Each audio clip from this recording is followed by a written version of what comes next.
Imagine a man so large he seemed to step out of a myth, a towering figure who could silence a room with his presence alone. Andre the Giant, born André René Roussimoff in 1946 in a small French village, was no ordinary man.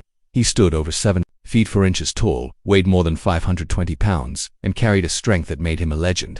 His life was a spectacle, a blend of triumph and struggle, shaped by a rare condition that made him both a global icon and a man apart. But behind the fame, there was a quieter story, one of a daughter who carried his legacy forward, not with his size, but with the determination to keep his memory alive.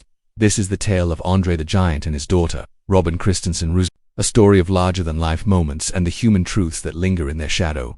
In the rolling hills of Grenoble, France, Andre entered the world on May 19, 1946. Already extraordinary at 13 pounds, he was far larger than most newborns, a hint of the remarkable path ahead. His parents, of average height, his mother 5 feet 2, his father 6 feet 2, watched their son grow at an astonishing rate. By 12, Andre stood 6 feet 3, towering over classmates. By 17, he was 6 feet 7, and by adulthood, he reached a staggering 7 feet 4. His size came from acromegaly, a condition caused by excessive growth hormone, leading to unrelenting growth of bones and tissues.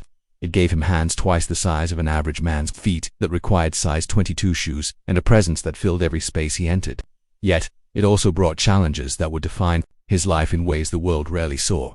As a child, Andre lived simply. He excelled in school, particularly in mathematics, and found joy in sports, especially soccer. His size made him a natural goalkeeper, blocking shots with ease as opponents struggled to get past his massive frame. At 10, he was already 6 feet tall, a boy who seemed destined for something beyond the ordinary.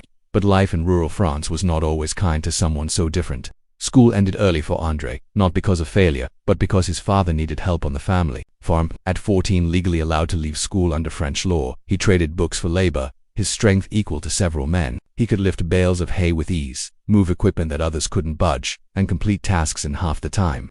Yet the farm felt small for a man whose ambitions were growing as fast as his body.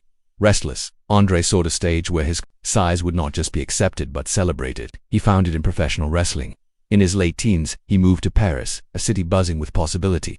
There, a local promoter named Robert Legayet saw more than a giant, he saw a phenomenon. Andre trained at night, learning the art of wrestling while working as a mover by day, carrying furniture with a strength that left others in awe. He debuted under the name Jean Fer, inspired by a mythical figure from French lore, and quickly drew crowds. His size was his calling card, but his agility and charisma made him a star. In 1966, a Canadian promoter, Frank Valois, took him under his wing, guiding him to international stages.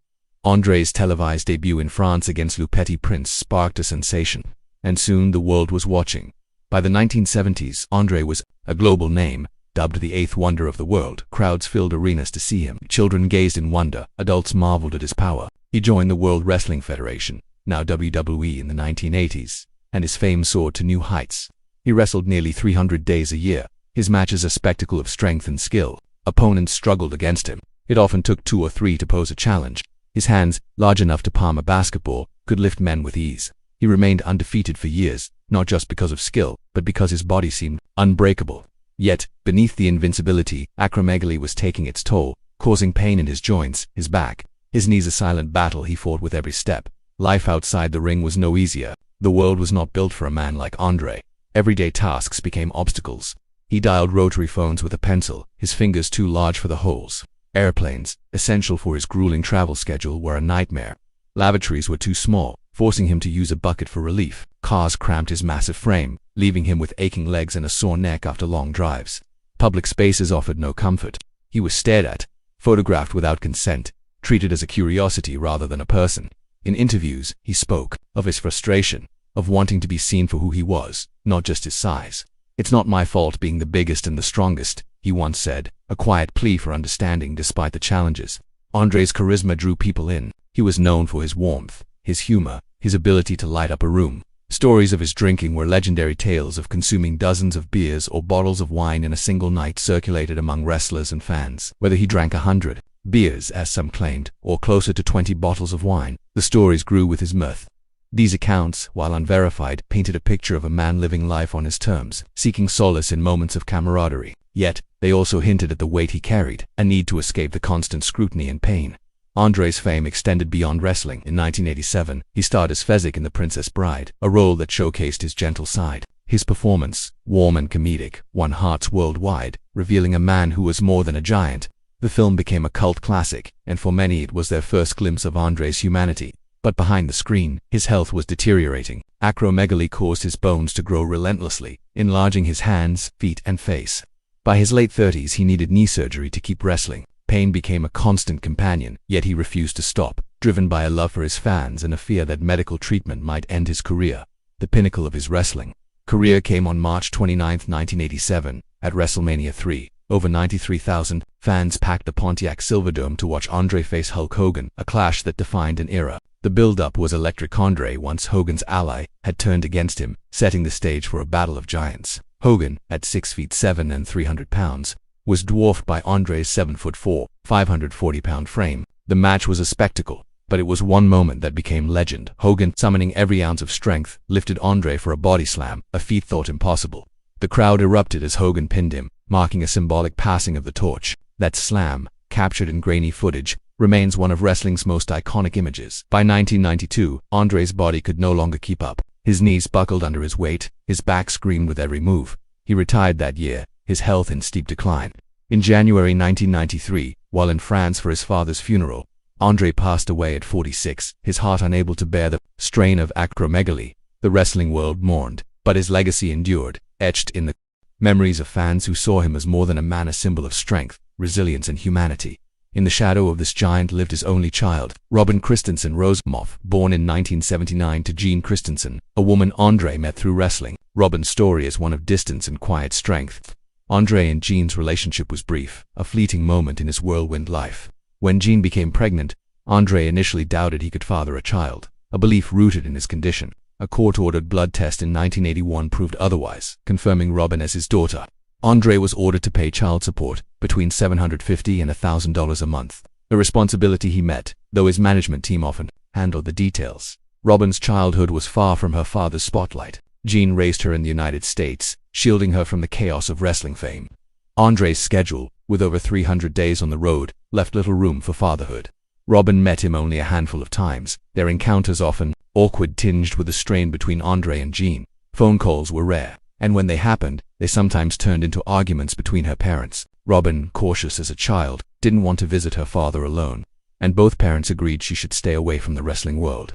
Their meetings often took place in courtrooms over financial disputes, not in the warm settings of family life. Despite the distance, Andre cared deeply for Robin, though he struggled to express it. He ensured she had a way to reach him, a phone number always available. He never tried to exclude us, Robin later said, acknowledging his efforts, however limited. But the gap between them was more than physical. Andre's fame made him a myth, a figure detached from ordinary life, even within his own family. To the world, he was the eighth wonder, but to Robin, he was a father she barely knew, a man whose warmth she glimpsed in fleeting moments. When Andre died, Robin was just 14. His passing left her not only grieving but thrust into a role she hadn't expected. As his only heir, she inherited part of his estate and the rights to his name and likeness. Suddenly, she was the guardian of a legacy that spanned continents. Wrestling companies, toy makers, and video game developers sought her approval for projects bearing Andre's image. She became the gatekeeper of his memory, tasked with ensuring his story was told with truth and respect. Robin, now in her 40s, stands at about 6 feet tall and weighs around 220 pounds, significant, but far from her father's towering frame. Rumors that she outgrew him are false, a misunderstanding of her role in his legacy. She shares his facial features, a quiet connection to the man she lost too soon. Unlike Andre, she never pursued wrestling, choosing instead to honor him in her own way. She began appearing at wrestling conventions, signing autographs, and listening to fans who saw Andre as a childhood hero. These moments gave her new perspectives on her father's impact, helping her process her grief. She also contributed to projects that brought Andre's story to life. She consulted on the 2018 HBO documentary Andre the Giant, ensuring it captured his humanity, not just his size. She attended screenings of The Princess Bride, where Andre's role as Fezzik revealed the gentle giant fans rarely saw in the ring. Through these efforts, she connected with actors like Kerry L. West who shared stories of Andre's kindness on set. Robin's work wasn't about fame but about preserving the truth of who her father was, a man who faced pain and isolation yet brought joy to millions. One claim about Robin's contributions doesn't hold up. Stories of an Andre the Giant Memorial Scholarship Fund, meant to support young performers, appear to be a mix-up. Instead, WWE honors Andre with the Andre the Giant Memorial Battle Royal, an annual event since 2014 while no scholarship exists. Robin's other efforts, managing his estate, vetting projects, engaging with fans, show her dedication. She that doesn't seek the spotlight but steps into it when it serves her father's memory. Robin's life is a testament to resilience. She grew up with a father who was more myth than man, yet she found a way to connect with him through his legacy. She carries his story forward, not with bravado, but with purpose. She ensures that Andre is remembered not just for his size or strength, but for the warmth he showed in quiet moments, the laughter he shared with friends, the courage it took to live in a world not built for him. Andre's life was a paradox, a man who seemed invincible yet battled pain every day. A global star who longed for normalcy, a father who loved his daughter but couldn't bridge the distance between them. His story resonates because it's human, filled with triumphs and flaws. Robin's role is no less profound. She doesn't tower over crowds, but her impact is felt in the way she protects her father's name, ensuring future generations see the man behind the giant. As the years pass, Andre's legend grows, fueled by stories of his strength, his kindness, his larger-than-life presence. But it's Robin who keeps that legend grounded, who reminds us that even giants have hearts. Her work is a bridge between the myth and the man, a quiet promise to a father she knew too briefly. Through her, Andre the Giant lives on not just as a wrestler or a star, but as a human being who faced the world on his own terms and left a legacy that endures. This story isn't just about a man who stood 7 feet or a daughter who carries his name. It's about the weight of fame, the cost of difference, and the power of memory. Andre the Giant was a spectacle, a wonder, a man who defied the ordinary.